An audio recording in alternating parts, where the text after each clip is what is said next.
నిజామాబాద్ జిల్లా వ్యాప్తంగా కల్తీ కల్లు బాధితులకు కష్టాలు తప్పడం లేదు. ఫిట్స్ ఆరోగ్య సమస్యలతో వారం రోజులుగా ఆసుపత్రుల్లోనే చేరుతూనే ఉన్నారు. నిజామాబాద్ ప్రభుత్వ ఆసుపత్రిలో ఇప్పటికే 150 మంది చికిత్స పొందుతున్నారు.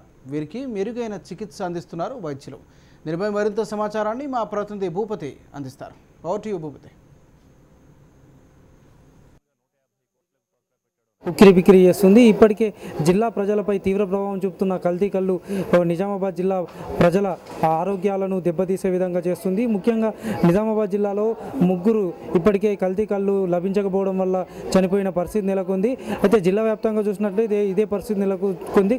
గ్రామీణ ప్రాంతాలతో పాటు పట్టణ ప్రాంతాల్లో కూడా ఇదే పరిస్థితి నెలకొంది. ముఖ్యంగా కల్తీ కల్లు దొరకకపోవడం వల్ల తీవ్రమైన అనారోగ్య పరిస్థితి నెలకొంది. ఫిట్స్ రావడంతో పాటు అనేక అనారోగ్యకరమైన పరిస్థితి నెలకొన్నాయి. ప్రస్తుతం నిజామాబాద్ జిల్లా కేంద్ర ఆసుపత్రిలో ఉన్నాము. ఇక్కడ చాలామంది ఇన్పేషెంట్లుగా చేరిన పరిస్థితి నెలకొంది. ఈ ఒక్కరోజే 150 మంది పైగా ఇన్పేషెంట్లు చేరిన పరిస్థితి నెలకొంది. వీరికి వైద్యపరంగా అనేక సహాయ సహకారాలు అందిస్తున్నారు.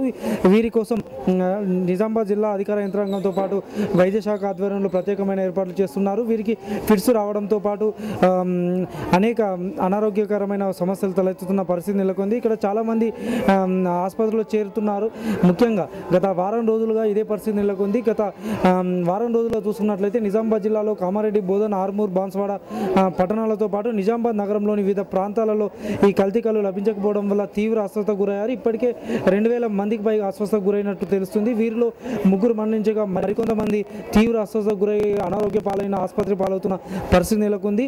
అయితే కల్లులో డైజోఫామ్, క్లోరోహైడ్రేట్ వంటి మత్తు పదార్థాలు కలవకపోవడం వల్లే ఇలాంటి పరిస్థితి తలెత్తిందని కూడా చెప్పుకోవచ్చు. ఇక్కడ విజువల్స్లో చూస్తున్నాం చాలామంది అనారోగ్యంగా బారిన పడి బెడ్పై ఉన్న పరిస్థితి. అయితే ఇక్కడ బెడ్లు సరిపోక నేలపై కూడా కొందరిని పడుకోబెట్టి వైద్య సహాయం అందిస్తున్న పరిస్థితి నెలకొంది. జిల్లా కేంద్ర ఆసుపత్రిలో అంచనాలకు మించి అధికంగా వస్తున్నారు. ఇప్పటికే నిజామాబాద్తో పాటు కోటగిరి, బిర్కూర్, బాన్సువాడ, మాక్లూర్, నందిపేట, ఆర్మూర్ మండలాలతో పాటు వివిధ ప్రాంతాల నుంచి కూడా భారీగా తరలి వస్తున్నారు. వీరికి నేలపై పడుకోబెట్టే వైద్య సహాయాలు అందిస్తున్నారు. ఎందుకంటే ఇక్కడ బెడ్ల సంఖ్య తక్కువ ఉండడం, అందుకు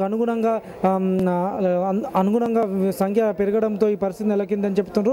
అయితే రోజు రోజుకు రోగుల సంఖ్య పెరుగుతుండడంతో కొంత ఆందోళన కలిగిస్తున్నట్టు తెలుస్తుంది. ఏదేమైనప్పటికీ జిల్లా అధికార యంత్రాంగం, వైద్య శాఖ సత్వరమే చర్యలు చేపట్టి అనారోగ్యం పాలైన వారికి వైద్య సదుపాయం అందించాలని కోరుతున్నారు. ఇది ఇక్కడ తాజా పరిస్థితి. కెమెరామెన్ రాజుతో భూపతి, HMTV నిజాం.